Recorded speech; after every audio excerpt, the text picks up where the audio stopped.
দোকান বেচে ভিক্ষা করে খেত।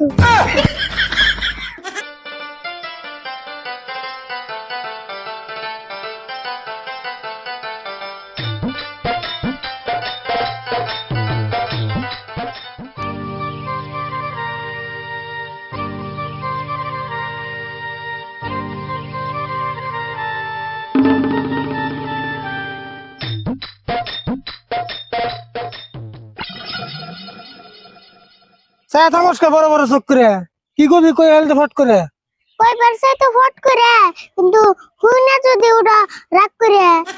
তাহলে থাক তুই চুপ করে, আমি থাকি আবার কাম করে। কামল পরে করো, আমার বেজালটা আগে হারো। তোর বেজাল আবার কি হারম? তাড়াতাড়ি স্কুলে যা, আমি এখন কাম করুম। কেন না যাবো তাড়াতাড়ি?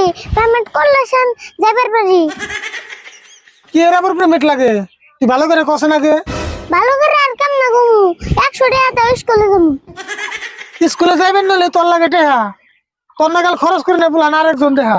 খরচ তো আমি একলাই করি না, ব্যাগ পুলা আনে করে। আর আমি একটু কমই করি, তুমি বকা দেওয়ার ধরে। এখন অল্প কমিয়ে দে, তোর খরচ করার স্বভাব। সংসারে এমনি টানাটানি টেহা পয়সার অভাব। টানা টানি দেখে খরচ কম করে থাকি। এখন টাকা দিবা নি কও, নইলে দোকানে ঘুরুম বাকি। মঞ্জুরের দোকানে না তোর আগেরই বেলা বাকি আছে, এখন আবার নতুন করে বাকি করবি কার কাছে? এখন তো আর দেওয়াই নাই, হে 1 বছরের বাকি। স্কুলে যাম না আজকে, বেডতেই বয়ে দেখি।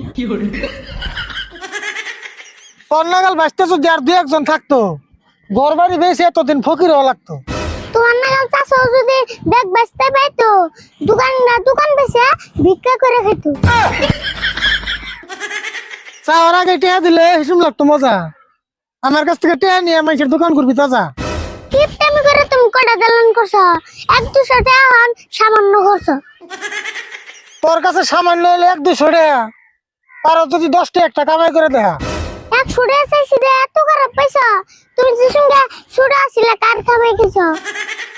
আমি যখন স্কুলে পড়ছি টেহা চামো তো দূরের কথা, সারাদিন চিন্তা করছি কেমন কিনুম বই খাতা। আগের দিনে কথা বলে তখন আসাল মেলা অভাব। এখন যদি অন্য করো, মেসে করবো কিপটা স্বভাব। আমার নয় কিপটা স্বভাব, তুই কত বড় লাভাব। এখন খরচ কমাবি না নাই, সেই কথার দিয়ে জবাব। আমার খরচ কম না, যতই বেসাল পারো 100 টাকা কাম না দিবে হেডা মাথা মারো। ভালো করে জানি তুই টেহা ছাড়া যাবি না। মনে রাখি সপ্তাহে 2 দিনই টেহা দেবো, ডেইলি কিন্তু পাবি না। আজকে দিয়ে দাও, পরের দা পরে স্কুলে যেতে দেরি করলে গেট বন্ধ করে। এমনা করে ডেইলি যদি 100 নেস, আমার সংসার অল্প দিনে হয়ে যাবো শেষ। তুমি ঠিকই দিলে বেসাল পাল্লা হুদাই। এখন হাতে বসে আমি বিদায়।